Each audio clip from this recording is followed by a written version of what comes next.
Welcome to Ripped from Reddit. I'm your host Daniel.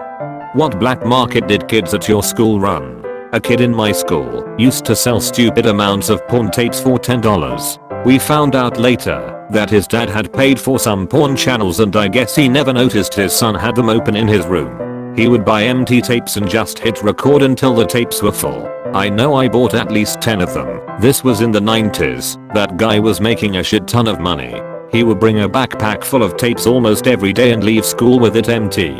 Easily he was making $200 a day when he emptied his bag. Edit. Thanks guys. Now every time someone mentions emptying a bag in any situation, I'll remember all your masturbation jokes.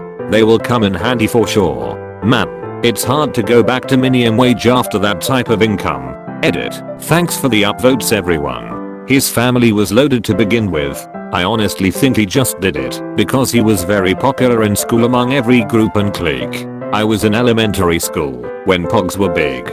Everyone had cool slammers and stuff, but I didn't have money for good ones. My dad made one out of 1/2 inch mild steel for me and used an engraving pen to make a simple pattern. Everyone was asking me where I got them from. I didn't wanna lose my unfair edge, but I also knew I could make money. My dad had a big sheet of this 1/2 inch steel. I told them I was the only one who could get them.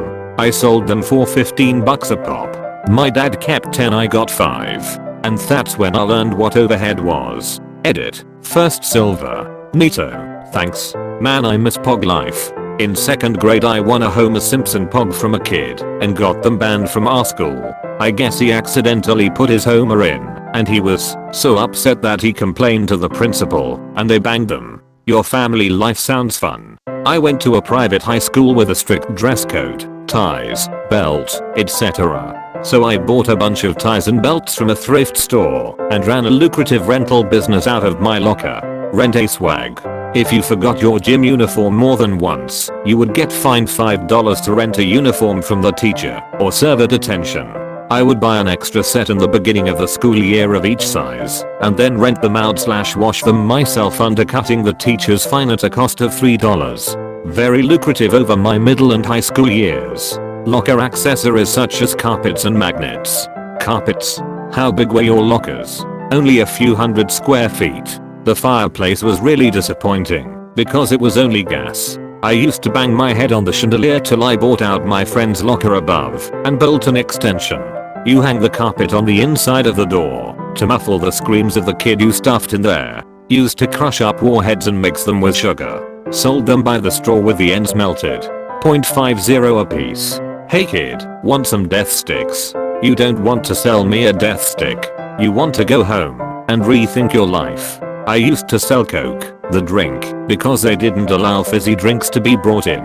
Pablo Frescobar. I don't know if this counts, but me and my brother would take money to beat all the challenges in Golden E007 for N64, so people got all the cheats. The invincibility challenge was the toughest. I have family in New York and would go visit a couple times a year back in high school. Every once in a while we'd visit Chinatown in New York City and I'd end up buying $100s worth of fake watches, Rolex, Tag, Guxy, etc. Return to school and sell them for double than what I paid for them.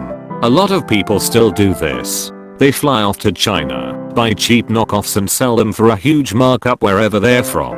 It's big business here in the Philippines. The location of forest porn.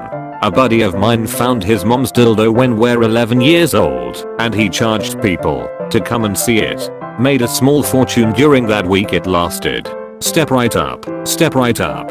See the 8th wonder of the world, folks, right here. Just 25 cents a ticket. A hidden treasure from the farthest orient, crafted by 1,000 Chinese laborers using only the finest grade India rubber. Enchanted by secret Confucian magic to move of its own volition.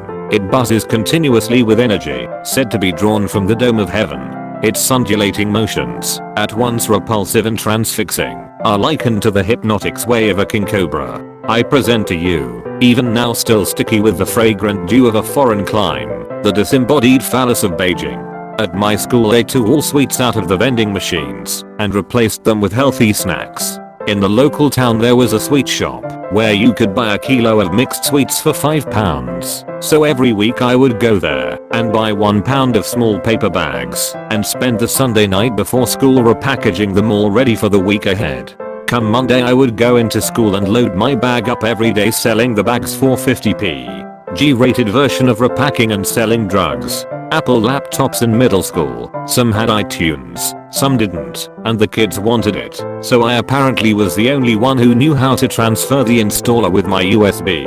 I put it on everyone's laptop for gifts, favors, etc. in return.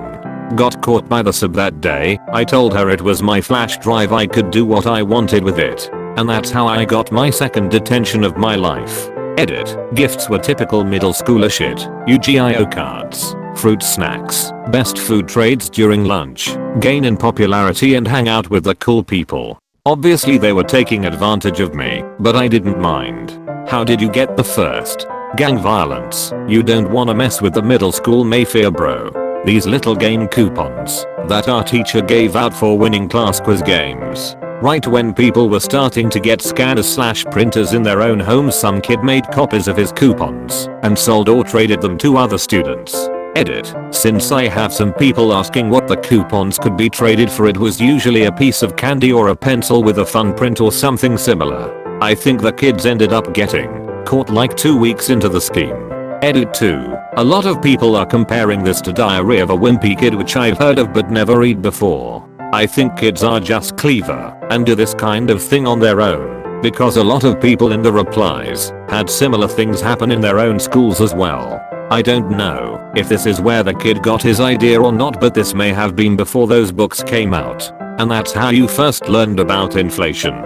In a similar vein, our high school had homework passes redeemable across all classes. You could use them as either one free pass for a homework assignment or 1 day delay on a large report. They even had a void message if copied. The teachers got them from the principal at the beginning of each quarter and they passed them out with wild abandon to anyone showing interest in class. The market was flooded. I'd buy them from kids for $2 each. Then I'd wait. At the end of the quarter larger reports would be due. Rich kids would buy them back from me for $25 to $50 each.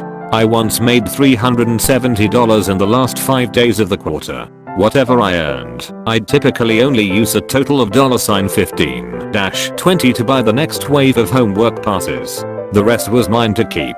It all started with a single 0.75-cent investment, and that was the only bit of money I ever paid from my own pocket to keep it going.